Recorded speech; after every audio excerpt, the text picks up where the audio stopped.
সীমান্তে জমি অধিগ্রহণের প্রক্রিয়া চলছে, কিন্তু সে জায়গায় অভিযোগ রয়েছে যে বাংলা অর্থ পেয়েও নাকি স্বরাষ্ট্র মন্ত্রককে জমি দিচ্ছে না।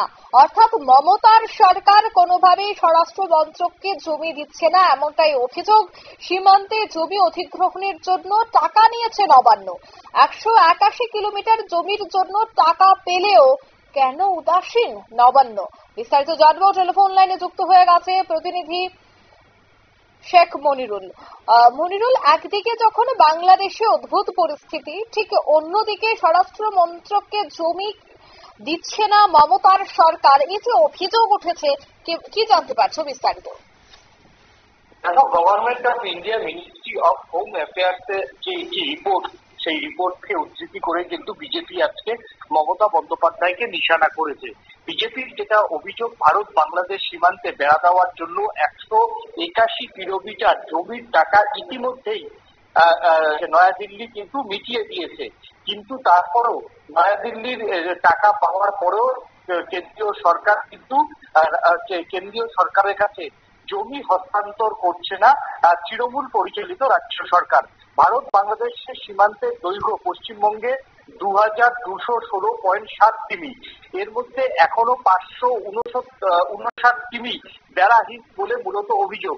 এর মধ্যেই কেন্দ্রীয় সরকার ইতিমধ্যে 181 কিলোমিটার জমির জন্য টাকা বরাদ্দ করে সেই টাকা ইতিমধ্যেই নবান্নকে দিয়ে দিয়েছে বলে কিন্তু government of India ministry of home affairs এর একটি রিপোর্ট উল্লেখ করে এই তথ্য প্রকাশ করেছেন বিজেপি নেতা অমিত মালব্য। এবং তিনি জানিয়েছেন যে রাজ্য সরকার প্রাপ্য টাকার পরেও এখনো পর্যন্ত কেন্দ্রীয় স্বরাষ্ট্র মন্ত্রককে জমি হস্তান্তর করছে না, যার ফলে ভারত বাংলাদেশ সীমান্তে টাকা দানের কাজ এখনো পর্যন্ত কেন্দ্রীয় সরকার সম্পূর্ণ করতে পারছে না।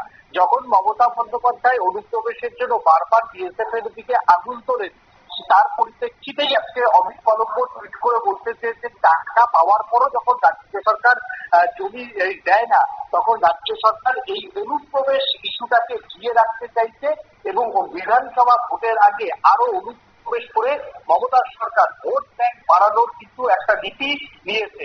এবং তৃণমূল সরকার কেন এসআইআর চায় না, এই পরিসংখ্যান দেখলেই কিন্তু সহজেই অনুমেয় বলে কিন্তু জানিয়েছেন অমিত মালব্য। এছাড়াও 2025 সালে তিনি যেটা জানিয়েছেন যে রেকর্ড পরিমাণ মাদক এই পশ্চিমবঙ্গ থেকে উদ্ধার হয়েছে।